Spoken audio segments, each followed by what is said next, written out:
얼마 전에 종영이 된 JTBC에서 하는 슈퍼밴드 2라는 프로가 있었죠. 뭐 본 사람 있나요? 네.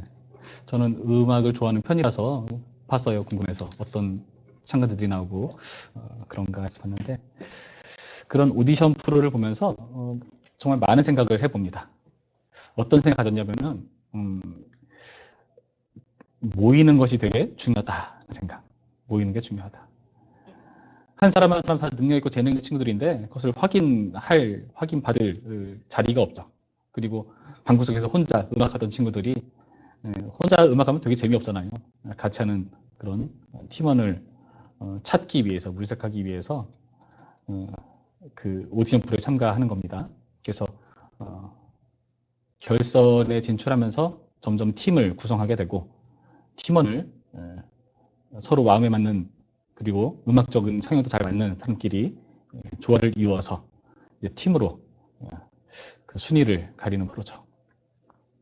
근데 첫 라운드를 보면은 굉장히 서로 서먹하고 어색해하고 불편해하고 막 그런 표정들과 그런 모습들이 등장하잖아요.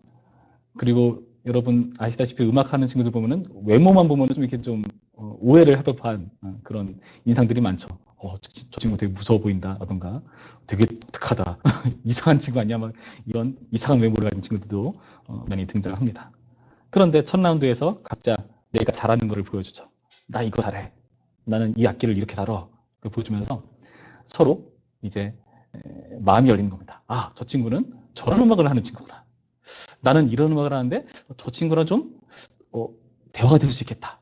통할 수 있겠다라고 서로 눈치를 봐가며 서로의 매력을 확인해가면서 마음이 열리죠. 그리고 수줍게 서로 고백하면서 팀을 짜는 그런 과정을 거치면서 끈끈한 팀워크가 만들어지고, 팀으로 그 경쟁 프로그램에서 수많은 연습과 노력 끝에 결과를 얻게 되는 그런 프로그램을 확인해 보는 겁니다.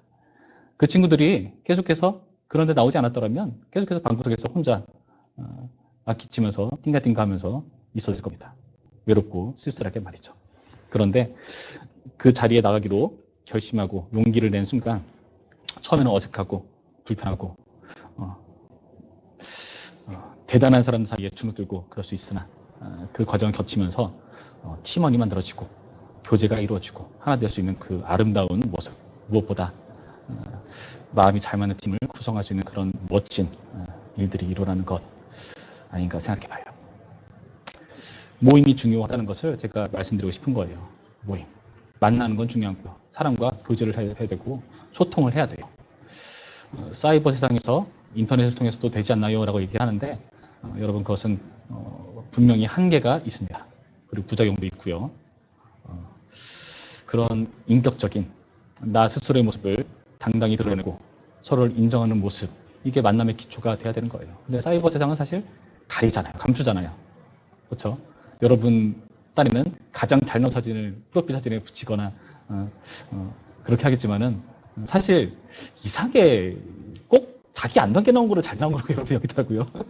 이상해. 알 수가 없어. 사진만 보면은 이 친구가 그 친구라고 한번 그렇게 정색할 만한 그런 사진을 올렸는데, 실제로 여러분의 모습을 보고 상대방의 모습을 보면서 마음을 열 수가 있는 겁니다. 상대방은 보여주기를 원하는데 자기는 감춘다. 그것은 동등한 인격적인 관계가 성립할 수가 없는 거예요. 제가 여러분을 계속 얼굴 공개하는 이유가 그런 이유에서 하는 거죠. 저는 여러분에게 얼굴을 깠잖아요. 여러분도 까시라고요. 자, 그렇게 만남이 중요한 거예요. 우리가 오늘 본문에서도 만남의 중요성을 정말 강조하고 있는 본문이에요. 오늘 본문을 잘 보시면 성막을 완성하고 짓는 모습을 보여주죠. 성막이 완공되었을 때의 그 멋진 완성된 그 모습을 우리에게 묘사해서 보여주는데, 우리가 주목해서 볼 필요는 이 성막을 뭐라고 호칭하는가, 이게 굉장히 중요합니다. 오늘 그 본문에서 성막이라는 그 표현보다 굉장히 많이 등장하는 표현이 바로 회막입니다. 회막. 34절 이하의 말씀 보시면은 구름이 회막에 덮이고 35절 모세가 회막에 들어갈 수 없었으니 하면서 이 회막이라는 표현이 계속해서 등장하고 이것은 레위기에서도 계속 이어집니다. 회막이라는 표현을 강조하는 이유는 무엇인가? 회막이란 의미는 만남의 장막이라는 뜻이 있어요. 만남의 장막. 만나는 장소라는 거죠. 그만큼 만남을 강조하고 중요시하고 있는 모습으로 출애굽기는 마무리되고 있다는 거죠.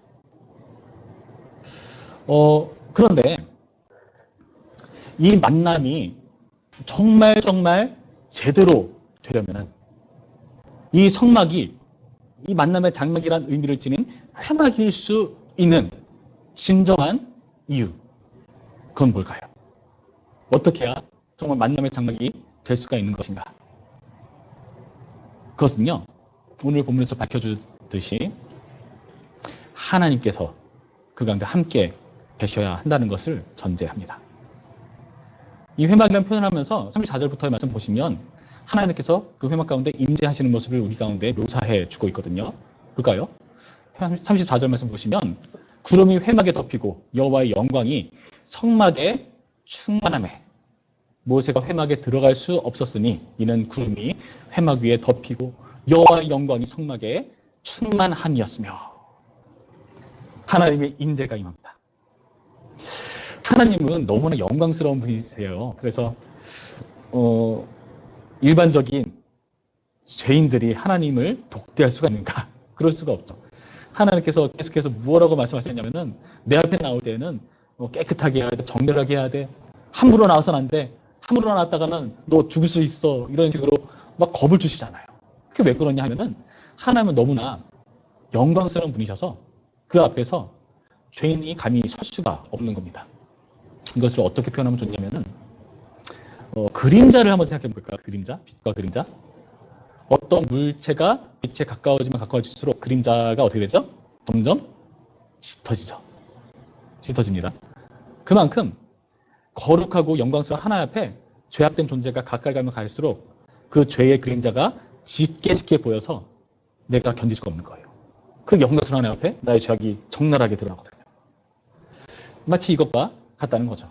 그래서 오늘 본문을 잘 보시면 여호와 영광이 임하는 모습을 묘사하면서 그 가운데 모세가 회막에 들어갈 수 없었다라는 표현을 하고 있어요. 여러분, 이 표현을 잘 보세요.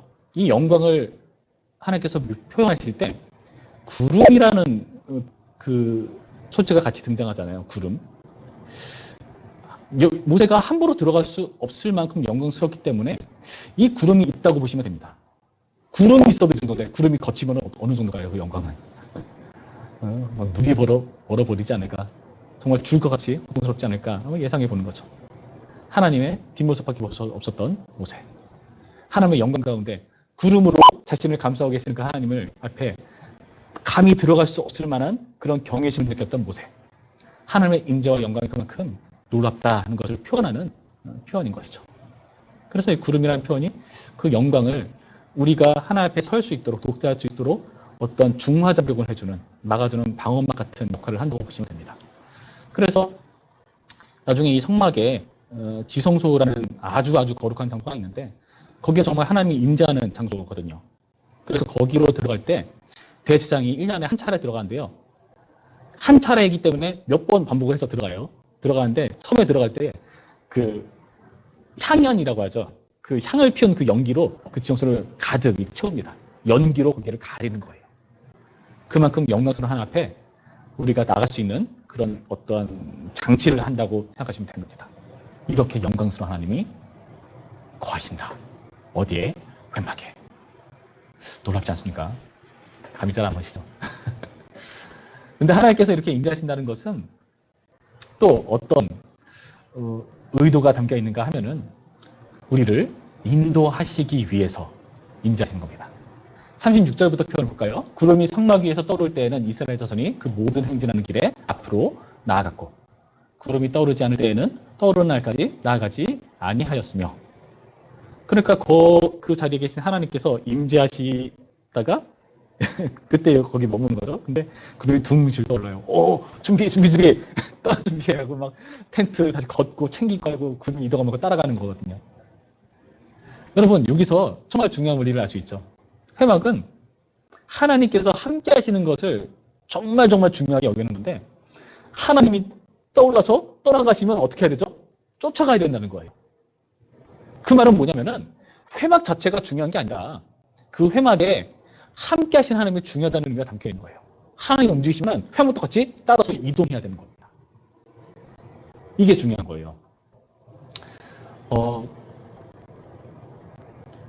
우리가 어떤 형식을 정할 때 내용을 중요시할 필요가 있어요. 이걸 어떻게 설명하면 좋을까? 제가 그래도 미술을 전공한 사람이기 때문에 여러분에게 어떤 미술 장르를 하나 소개해 드릴게요. 보통 올 오버 페인팅이라고 하는 그런 미술 기법이 있어요. 뭐냐면은 뭐 미국의 뭐 잭슨 폴록이라고 하는 작가가 있어요. 그 사람은 그림을 어떻게 그리느냐? 자기 다리를 꽁꽁 묶어서 기중기에 매달아서 올려요. 그럼 거꾸로 매달아서 이렇게 붕뜨겠죠. 그럼 붓에 페인트 칠해서 뿌리는 거 막 바닥에다가 막 뿌려. 엄청나게 큰 화면 안에다가 막 뿌려요. 그리고 나서 내려와요. 그리고 어떻게 하느냐? 보면서 어디가 좋을까? 여기가 괜찮다. 여기야 여기 하면서 마음에 드는 부분을 이렇게 싹 오리는 거죠. 그래서 그대로 옮겨서 전시를 하는 겁니다. 이 말이 뭘까요? 여러분이 그림 그릴 때는 정말 되잖아요. 팔절지 조금만 도화지에다가 거기 맞춰서 그리잖아요. 그래서 너무 삐뚤어졌어. 여기는 칸이 남는데 여기는 모자라. 막 그래서 헤매잖아요. 그렇죠?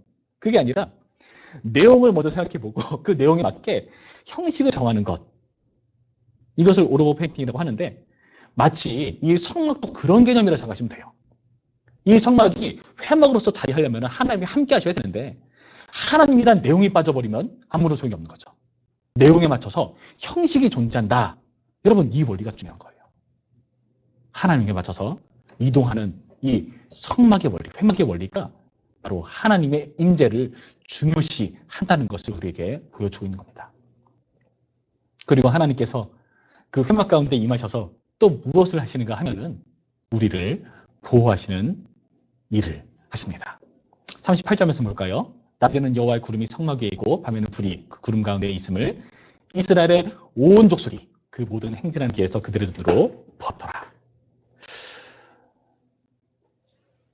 밤에는 어떻게 돼 있다 그랬죠? 불이 그 구름 가운데 있었다. 근데 낮에는 그냥 구름만 있었던 거죠. 그 구름이 있음으로 해서 그 광야의 그 지대의 그 환경적인 특성을 생각해 보면은 이 의미를 이해할 수가 있어요. 낮에는 굉장히 뜨겁고 푹 찌는 더위겠죠. 그러니까 그 더위로부터 이들을 보호해야 되기 때문에 구름으로 하나님께서 함께 하시는데 밤에는 굳이 춥거든요. 일교차가 장난 아니거든요. 그러니까 하나님께서는 불로 이렇게 임하시는 모습으로 이스라엘 가운데 함께 하셨다. 그래서 그 행진하는 길에 계속해서 이 하나님이 함께 하신 것을 그들은 보는 겁니다. 회막이 하나님께서 함께 하시기 때문에 회막일 수 있다는 것을 오늘의 본문이 우리에게 보여주고 있습니다. 그런데 우리는 한편으로 잘 이해가 되지 않는 부분이 있어요. 하나님이 그렇게 영광스러운 분이시고 그렇게 대단하신 분이신데 함부로 하나님을 가까이 할 수 없는 그렇게 거룩하신 분이시고 영광스러운 분이신데 그리고 그분은 창조주이시죠. 이 세계 만물을 만드신 하나님이신데 당연히 그 만든 세계보다 더 크신 존재이지 않습니까? 그런데 그 크신 영광스러운 거룩하신 하나님께서 인간의 손으로 만든 작은 성막 가운데 회막 가운데 거주하신다? 말이 되나요? 말이 안 되거든요. 하나님이란 그 거대한 존재를 그 조그맣고 자그마한 옷이 감당할 수가 없거든요. 여러분, 제 아들이 이제 막 100일을 좀 지났어요. 100일을 좀 지나서 얘가 좀 큽니다. 제가 뭐 다른 친구들이 얼마나 하는지는 제가 감을 잘 못 잡는데 그 애가 얼마나 먹는지 잠은 어떻게 자는지 뭐 체크하는 뭐 어플리케이션이 있어요. 그런 것도 체크하다 보니까 이게 좀 편견을 내줘요. 편견. 그러니까 이 세상의 모든 아기들을 100명으로 치고 그 100명 안에서 얼만큼 이 아이가 어느 정도 위치에 있는가를 보여주는데 키가 95%고 몸무게가 97%예요. 어마무시하죠. 그러니까 100% 중에서 그 정도 등급이라면은 엄청나게 큰 아이라는 거예요. 그래서 그래서 그렇구나. 그래서 내 팔이 그렇게 부들부들 떨렸던 거고. 아무리 분을 줘도 나같이 배고프다면서 계속해서 뿔떡뿔떡 먹고 그렇죠? 그런 모습을 보면서 한편으로 굉장히 놀라움을 금치 못하거든요. 근데 더 과거에 있는 것은 여기저기서 옷을 선물로 줬거든요. 애가 자라면서 이 옷을 입혀라. 근데 옷이 안 맞아요. 입어보지도 못하고 버린 옷이 있어요. 맙소사. 100일 지나는데 6개월에서 12개월 되는 아이들이 입어야 되는 옷을 입어요. 그래 맞거든요. 여러분, 하나님의 크기를 감당하지 못할 그렇게 작디작인 성막, 그 안에 하나님께서 거주하신다? 고용스럽지 않을까요? 괴롭지 않으실까요? 근데 더 놀라운 것은 무엇이냐? 이 성막을 지은 존재가 하나님 앞에 죄악된 존재들이라는 것을 생각해 본다면 이거는 너무나 엄청난 사건이라는 겁니다. 이스라엘 백성들은요, 계속해서 하나님 뜻을 거절했거든요. 하나님과 함께하기를 거절해온 백성들이었거든요. 그들은 하나님께서 그들과 함께하시겠다. 그들의 그 울부짖음을 들으시고 내가 쟤들과 함께하기로 했지. 그 약속을 기억하시고 하나님께서 모세를 보내셔서 그들을 홍해를 가르고 그 홍해를 건너가게 하심으로 이제 하나님과 함께하는 그 여정을 시작하셨는데 그들이 하는 말은 뭐죠? 왜 이 고생을 시켜? 여기 나와가지고 광야 너무 괴롭잖아. 애굽으로 갔으면 얼마나 좋았어요. 애굽에 있으면 굶진 않았잖아. 그래도 거기 있으면은 만나와 메추라기가 아니라 마늘을 먹었고 고기를 먹었고 얼마나 좋았어. 그때를 그리워하거든요. 그러면서 툭하면 나 왜 불렀어? 나 누가 오겠다고 했어요. 나를 괜히 불러가지고 이 고생 시키고 말이야. 그냥 애굽으로 가버려요. 나한테 아무것도 시키지 마요. 나 지금 이대로가 좋아. 여기서 하나 더 시키면 나 까딱만 하면은 바로 애굽 가버린다. 협곡다리 뭡니까? 그랬던 존재들이거든요. 그리고 그들이 했던 건 뭡니까? 금송아지를 만들었어요. 금송아지. 모세가 하나님과 대면하는 사이에 그 기간을 그들이 못 견딥니다. 모세가 없으니까 하나님의 함께 하심을 확인할 길이 없다는 거죠. 기다리지 못하고 그들 딴에는 하나님의 임재를 스스로 만들어버리죠. 우리를 이 애굽 땅에서 인도해낸 여호와다라는 그 선언과 함께 금송아지를 섬기기 시작합니다. 불과 얼마 전까지는 또 십계명을 통해서 그러한 우상 만들지 말라, 어떤 형상들지 만들지 말라 말씀하셨는데 까맣게 다 잊어버리고 그런 죄를 지어버리는 그런 이스라엘 모습. 그들이 했던 건 다 뭡니까? 우리 하나님과 함께하지 않겠어요. 그 표현이지 않습니까? 그런데 그런 죄악된 이스라엘 가운데 그들이 만든 회막 가운데 하나님이 거할 수가 있는가? 여러분 이해가 되지 않지 않습니까? 요한복음 1장에 보시면 예수님께서 우리 가운데 함께 하시는 놀라운 성경을 우리에게 소개해주고 있죠. 거기서 말씀이 육신이 되어 우리 가운데 거하심에 라는 표현이 등장합니다. 그래서 거하셨다는 표현이 어떤 의미냐 하면은 장막을 쳤다라는 표현이 그런 의미예요. 장막을 쳤다. 그 의미는 구약의 이 성막을 알고 있는 그런 백성들에게 이 성막의 의미로 그리스도께서 오셨다는 것을 보여주고 있다는 것입니다. 근데 우리는 오해합니다. 예수 그리스도라는 성육신에 하나님의 그 영광과 거룩하심이 담겨 있기 때문에 우리가 봤을 때 이해가 되지 않거든요. 아니 하나님이면 좀 멋들어지게 오던가 그럴싸하게 오던가 우리를 로마의 앞에서 끄집어낼 만한 능력 있는 존재로 오시던가. 그런데 정작 온 게 나사렛 갈릴리 사람이야? 정작 온 게 흠모할 만한 구속기라고는 전혀 없는 저런 볼품없는 요셉의 아들이야? 그들이 어떻게 했죠? 십자가에 달아 죽여버리는 그런 죄를 범하지 않습니까? 우리 가운데 거하시는 하나님 우리가 이렇게 업신여기고 있다는 것을 여러분 생각해 봐야 돼요. 그 성막이라는 작디지한 것에 자신의 몸을 꾸겨 넣으셔가지고 들어오신 그 하나님 앞에 우리가 한다는 것은 그런 죄악들이라는 것이죠. 그런데 하나님께서 이렇게 함께 하셔야만 이 성막이 회막일 수가 있거든요. 우리 중고등부 모임 가운데에 하나님이 함께 하셔야만 진정한 거룩한 성도의 모임일 수가 있거든요. 그런데 우리는 이 하나님의 함께 하심을 업신여기는 경우들이 있지 않나 생각해 봐야 됩니다. 구체적으로 어떤 게 있을까요?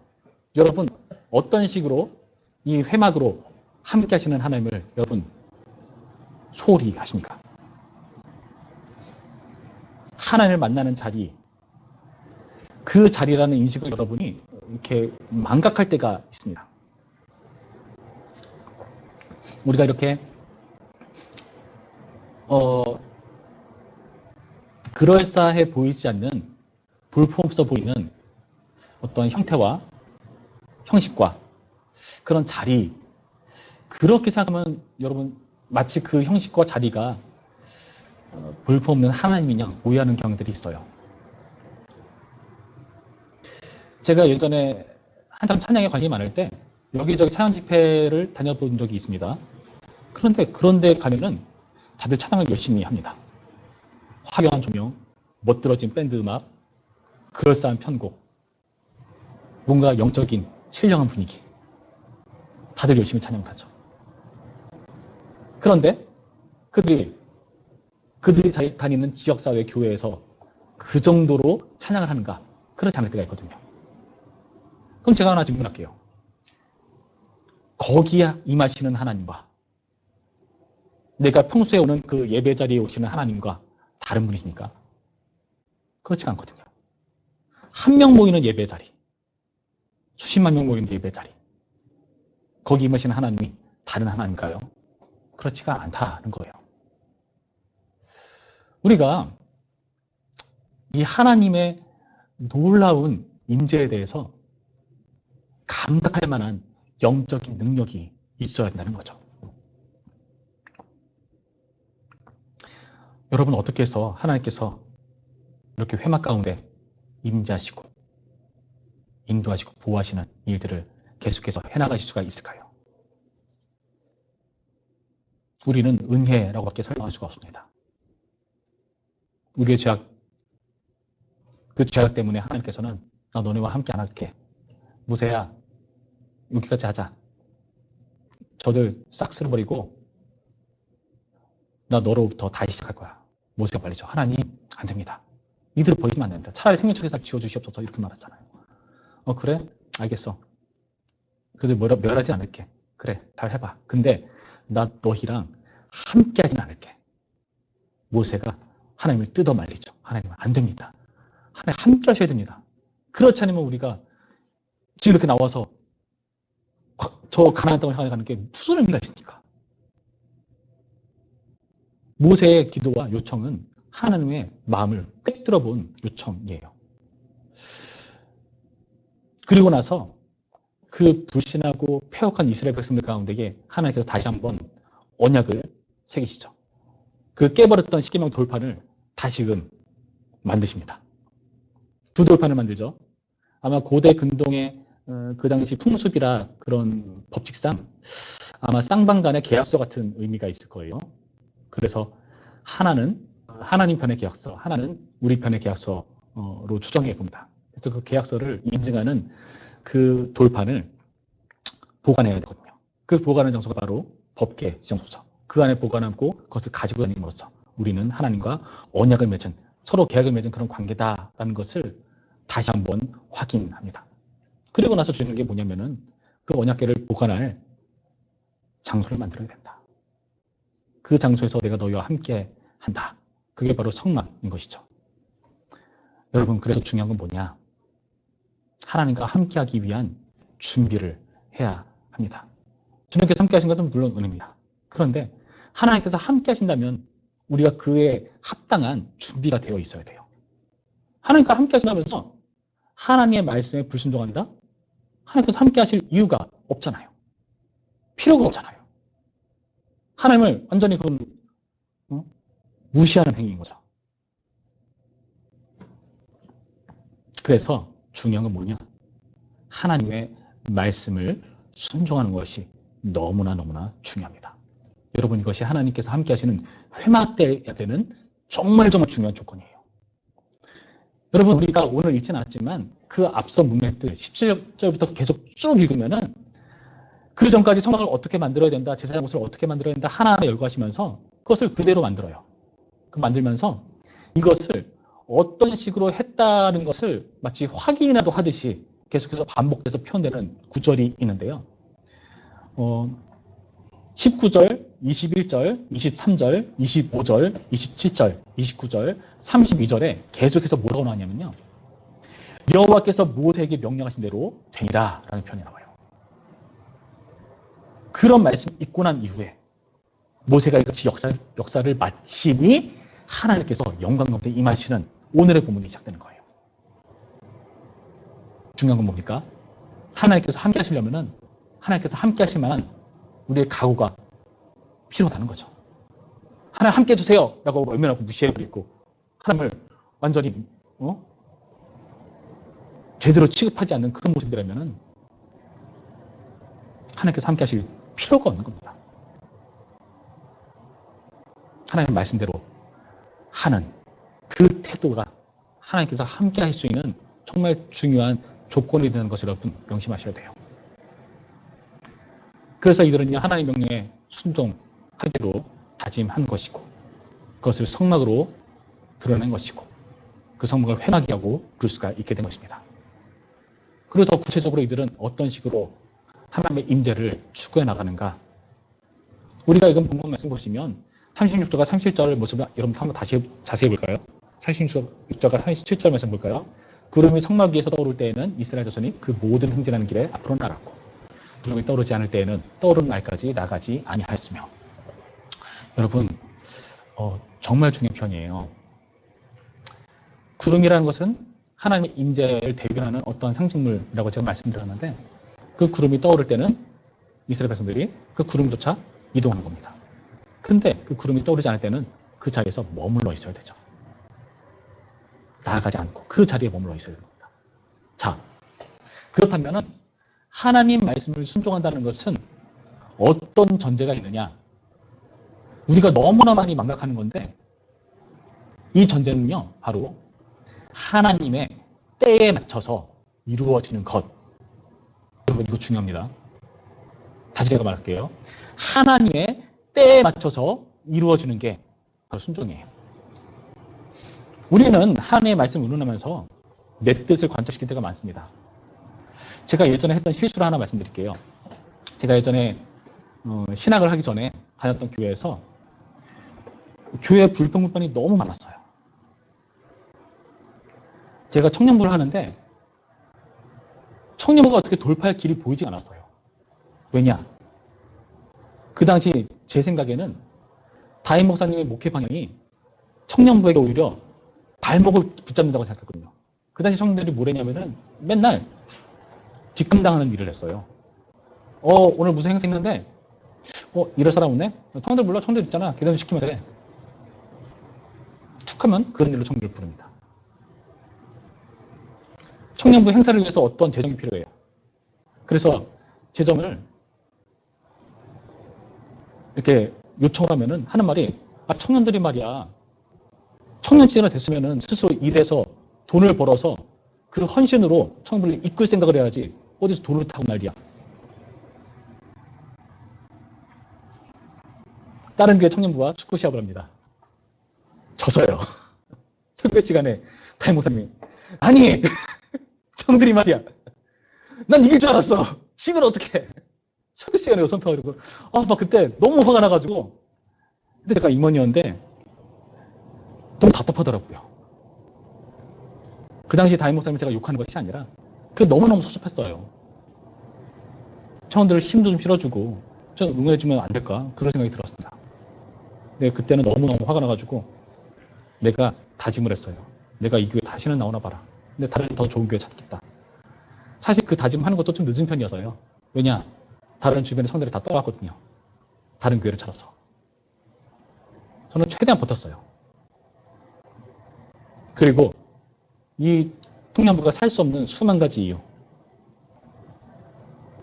그리고 내가 떠나는 것에 대한 성경적인 타당한 근거들을 댈 수 있을 만큼 철저하게 저는 자신이 있었습니다. 그런데 기도하는데 하나님께서 그렇게 하지 않게 하시더라고요. 하나님께서 그때 저의 마음한테 무슨 마음을 주는지 아십니까? 이런 마음을 주셨어요. 그래, 네가 오는 거 다 안다. 네가 주장하는 그거 성경적으로 따박따박 다 보충해서 말할 수 있는 거 다 안다. 근데 너 하나만 있게 해봐라. 내가 너한테 그러라고 했냐? 저는 할 말이 없더라고요. 내가 힘들고 답답한 것 때문에, 짜증나는 것 때문에 벗어나고 싶었는데 하나님이 말씀하시더라고요. 야, 너 답답한 거 다 알겠는데 너 내 말을 순종하고 따르는 사람이야. 나는 가만히 있고 너에게 아무런 말도 하진 않는데 왜 네 혼자서 난리냐. 난 너에게 여기를 떠나라. 다른 곳으로 옮기라는 말 그런 응답 주지도 않았는데 왜 너 혼자 판단하고 선택하고 난리냐. 그런 응답 주시더라고요. 그래서 그냥 그 자리에 머물렀습니다. 나중에 하나님께서 자연스럽게 시작을 하게 하시면서 사역지를 구하게 되면서 다른 교회로 옮기게 되는 자연스러운 이동이 있게 되었어요. 그 당시 담임 목사님이 서툴은 것도 있지만은 그런데 그 담임 목사님이 잘하신 것도 분명히 있거든요. 근데 그걸 그때 보지 못했어요.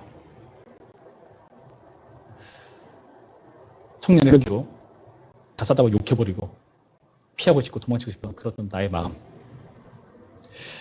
여러분 여기서 우리가 하나님 말씀에 순종한다는 의미를 다시 한번 파악해야 됩니다. 회막일 수 있던 이유는 하나님의 임재 때문인데 그 임재를 추구하고 쫓는 가장 중요한 우리의 표는요. 하나님 뜻에 순종하는 것이고 그 순종이란 하나님의 때를 이해하는 것이에요. 하나님이 계시면 거기 있어야죠. 하나님이 가시면 따라가야죠. 내가 어느 자리에 있든지 중요한 원인은 뭐다? 하나님이 함께 하시는 그 자리라는 그 의도와 뜻이 명백하게 여러분 서야 하는 것을 기억해야 합니다. 여러분 그래서 우리는요. 우리가 회막일 수 있도록 여러분 좀 노력했으면 좋겠어요. 오늘 설교의 제목을 제가 고민해 봤는데 하만추입니다. 하만추. 하나님과의 만남 추구. 여러분 우리가 이 하나님의 만남을 추구해 나가야 돼요. 제가 중고등부를 처음 맡게 되면서 했던 설교가 어렴풋이 기억나더라고요. 그때 제가 여러분께 첫 설교를 어떤 제목으로 설교를 했냐. 요한계시록 21장 말씀으로 영광의 출처라는 제목의 설교를 했었습니다. 그 영광의 출처는 하나님이시다. 중고등부가 영광스러우려면 하나님과 함께 해야 된다. 하나님께서 임하셔야 된다. 그 말씀을 제가 드렸던 기억이 나요. 오늘도 동일합니다. 여러분, 이 하나님께서 임재하시는 이 자리를 여러분 소중히 여겼으면 좋겠어요. 점점 출석 인원 수가 줄어가고 여러분 한 살 한 살 나이 먹고 학년을 올라가면서 하나하나 교회를 떠나고 하는 모습 보면 정말 안타까워요. 이들은 하나님과 함께 하시는 그 의미를 아직 제대로 이해하지 못하는 건 아닌가 하는 염려 섞인 생각이 들곤 합니다. 그래서 여러분 우리가 오늘 말씀을 통해서 우리가 회막이라 다짐하는 시간이 되었으면 좋겠습니다. 아까 광고 시간에 우리가 확인했듯이 다음 주부터 가급적이면 대면 예배를 시도하려고 합니다. 아마도 이 대면 예배를 하고자 하는 것에 대해서 아마 여러분의 반응이 뜨뜻미지근하거나 미적지근할지도 몰라요. 어쩔 수 없습니다. 2년 동안 여러분 이렇게 예배하는 게 익숙해져 버렸으니까. 해보니까 편하던데? 괜찮던데? 와, 내가 침대에서 나오지 않고 씻지 않고 침대에 누워서도 예배할 수 있다. 내 얼굴만 가리면 아무도 모른다. 너무나 편하고 좋잖아. 와, 근데 갑자기 대면으로 하는데 불편한데. 지금이 너무 편해지고 앞으로 이렇게 하면 얼마나 좋을까. 그런 생각을 가지고 왔는데. 여러분 그렇다면은 정말 오늘의 말씀이 여러분에게 절실히 필요한 겁니다. 오늘의 말씀을 통해서 하나님께서 임재하시는 그 불편함을 여러분 생각해 보셔야 돼요. 작디 작은 이 회막에 자신의 몸을 꾸겨 넣으시는 그 크신 하나님, 그 불편함을 감당하셨습니다. 예수 그리스도라는 성신으로 우리 가운데 담겨오셨죠. 조롱받고 멸시받고 그 불편하고 고통스러운 자리를 주님께서 감당하셨습니다. 십자가 말할 것도 없죠. 여러분, 이 하나님과의 만남, 회막을 추구하기 위해서 여러분 어떤 불편함을 감수하시겠습니까? 여러분, 오늘의 말씀을 통해서 이 회막을 우리 함께 추구해 나가는, 하나님과 만나면 그 누구보다 소중히 여기는 우리가 되길 바랄게요. 다음 주 우리가 대면으로 예배하게 될 텐데 어떻게 어떤 방식으로 하게 될지는 구체적으로 의논해서 제가 단톡을 통해서 이렇게 광고가 나갈 겁니다. 그러니까 여러분 지금부터 준비하세요. 마음에 준비를 하세요. 다음 주엔 나간다. 오랜만에 내 몸을 일으켜 세워서, 무거운 몸뚱이를 일으켜 세워서, 이불 밖은 위험하지만 용기를 내서 교회를 나가보리라. 그런 다짐해보는 우리 모두가 되기를 소원합니다. 히브리서 10장 25절 말씀에 이런 말씀이 있죠. 몰기를 피하는 어떤 사람들의 습관과 같이 하지 말고 오직 권하여 그날이 가까움을 볼수록 더욱 그리하자. 여러분, 지금이 더욱 그리해야 될 때인 줄 믿는 우리 모두가 되기를 주님의 이름으로 축원드립니다. 참 좋으신 하나님 감사드립니다. 오늘의 말씀을 통해서 우리가 하나님과 만남을 추구하는 것이 얼마나 중요한 것인지를 확인해 봅니다.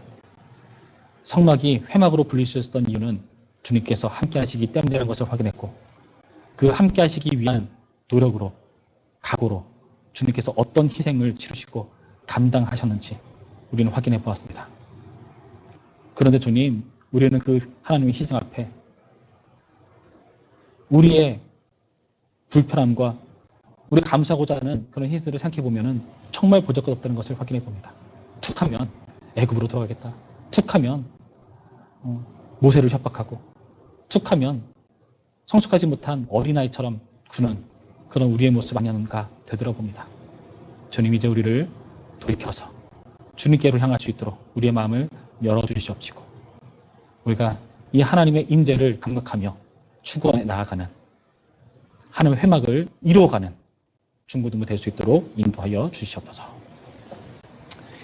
이제는 우리 주 예수 그리스도의 은혜와 하나님의 사랑과 성령의 교통하심이